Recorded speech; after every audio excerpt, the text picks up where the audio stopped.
beside the point of what this Torah portion actually is the coming into like the 7th and 8th days of the Pesach or Pesach, Passover. And the readings there are very, very interesting, and it's all about time. Time is a very important factor. Just think about sign of the time. You know, if it is a sign, you see a sign, but what about the time? So suppose you see a sign, but you can't tell time, right? Now, you might be able to tell time, but don't see the sign. But having the time is very, very important. So for us as in the Royal Order of Ethiopian Hebrews, and from the Almighty's perspective, the true perspective, before the lawless one, before the Antichrist, right? As Daniel speaks about, seek to change laws and time. This is the crux of the matter. Time. When does the day begin?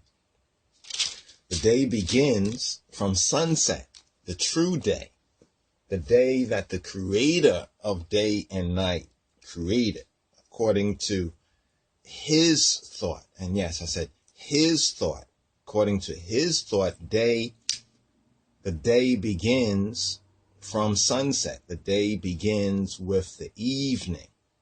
I think that's I know. I've been thinking on it. The more you think on it, right, and the more you study on it, the more you will know about it, and the more its secrets will be revealed, right? The half of the story will be revealed.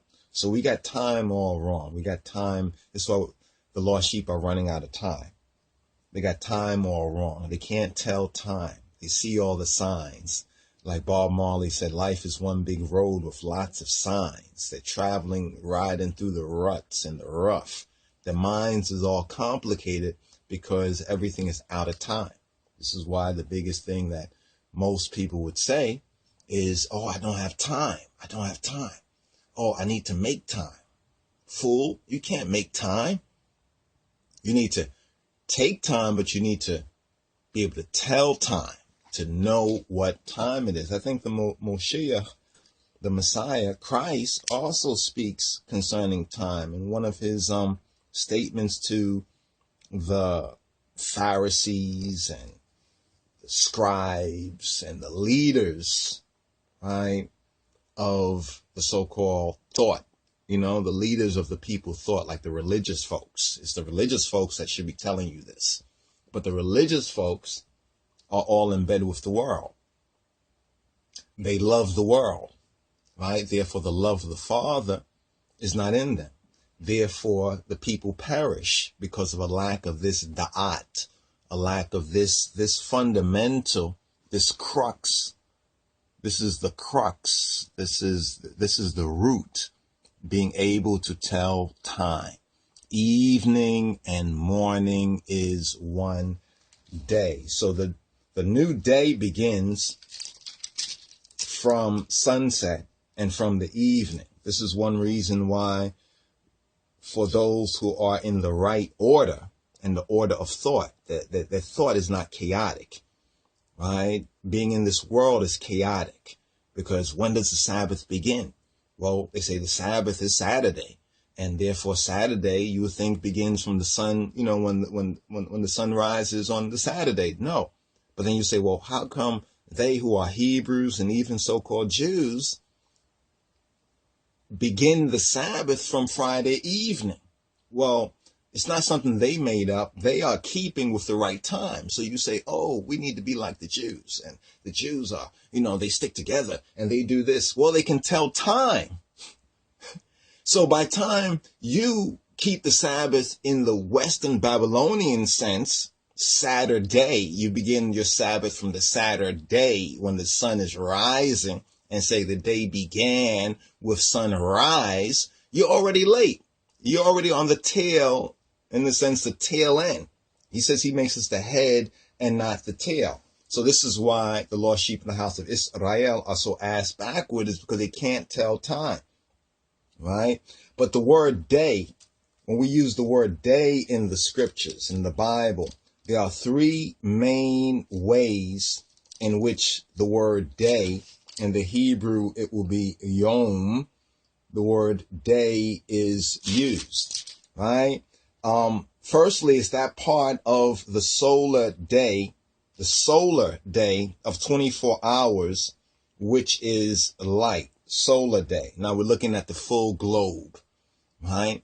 But in our respective region, the day comprises 12 hours. But we look at it solar, the sun shining on one side of the earth. So that's the 12 hours that they get on that side. And the other side has the 12 hours. But from the sun, the solar perspective, we have 24 hours right there, which is light from the heavens, right? Genesis 1:5 and 1:14, John chapter 9, verse 4, John 11:9. Secondarily, such a day set apart, the second meaning of day is such a, quote, day, a time period, right? Set apart for some distinctive purpose, as the Day of Atonement, as the Day of Judgment. Now, this does not mean it's limited to the 12,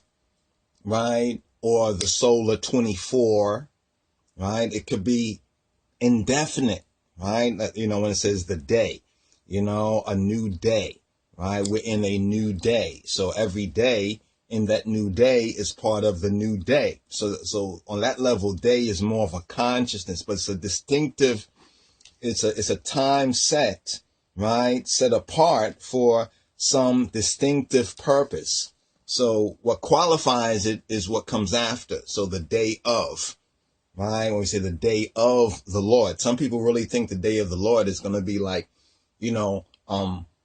Sunday, Monday, Tuesday, Wednesday, Thursday, Friday, Saturday, in that sense. And if any day, it would actually be the Shabbat, would be that particular day, right? A day set for some distinctive purpose, right? Now, the third use of day, and this is just the basics of time, is a period of time, whether long or whether short, during which certain purposes, certain revealed purposes of Elohim, of Jah, of the power of God, if you please, are to be accomplished. And we kind of touched on that in answer 2. We speak about Day of Atonement, Day of Judgment. But in this sense, it's a period of time, whether long or whether short, during which certain revealed purposes of Ha Elohim Baruch. So we see these signs and say, oh, these are signs of the last day, of the last days. It's like the last days, the latter days, and then it's coming to the last day. So there are signs that accompany it, right? That accompany this. So these are the certain revealed, these signs reveal the purposes, right? These signs are to reveal the purposes of God according to his schedule and not according to Greenwich time, right? Not according to Greenwich time or according to daylight savings time, spring forward, fall backward. They're telling you right there. In their time, you spring forward and you fall backward. And that means you jump to conclusions, but you don't really know the basis. You don't have a good groundation or foundation. So the use of evening and morning is the next particular matter that's interesting as far as telling time. I think we're going to call this video, what name should we call this video right here? That the day begins from sunset. The day begins from sunset. Right? And we're going to have to keep repeating this even to ourselves because we've been so indoctrinated, right? So programmed, you can say, right? To think in a Gentile mind, then we open up the Bible and we say it's very confusing. We don't understand what's going on because first things first. This is why time is laid out in the first chapter, right? The first part of the scripture, the time is laid out before any of the signs, right, are revealed. Time is laid down. Now we have evening and morning in chapter 1, the use of evening and morning. Notice that evening is before morning. Nowadays we say morning and evening, right? We've fallen from the original thought of our blameless creator. We've fallen from the original thought of the Almighty to a morning and evening consciousness instead of an evening and morning. And basically, what do we have there? We have backwards, right? This is where it's all backward, right? We have it all backward instead of the way he has shown us from the very beginning, so that we will keep time and stay in the Christ mind. We have fallen to the world and the way those of the world who never had this revelation. Let's just state that right here. This revelation was revealed to the lost sheep of the house of Israel. And that's one reason why so-called black people, especially in the Americas and the Caribbean, we have to experience more ish, and really isha, actually, if you think about it, than any other people, right? Because we were those who were supposed to shine the light, right? And therefore, as black people, as niggers go, so go humanity, right? And some, because of certain preoccupation with follies and lies of so-called white supremacy. That's a lie. You see what I'm saying? White supremacy is a lie. Devil don't love you, white people. He just used you, you know, like he used us, because he hates humanity, because he hates what the Almighty has done for we and who we are truly supposed to be. But that is getting into the gospel and the good news on that particular level. First things first is time, right? Time, evening and morning. The use of evening and morning may be held to limit the day to the solar day, right? To the solar day, the use of evening and morning. But the frequent parabolic or proverbial or metaphoric use of natural phenomena may warrant the conclusion that each creative day that we find in Genesis chapter 1 was a period of time marked off by a beginning and an ending, right? A beginning and ending. Now, there's some additional references to go into a little more detail, but we want to go over this basic idea once again. So when does the day begin according to the Almighty and according to his word? Does it begin from sunrise or does it begin from sunset?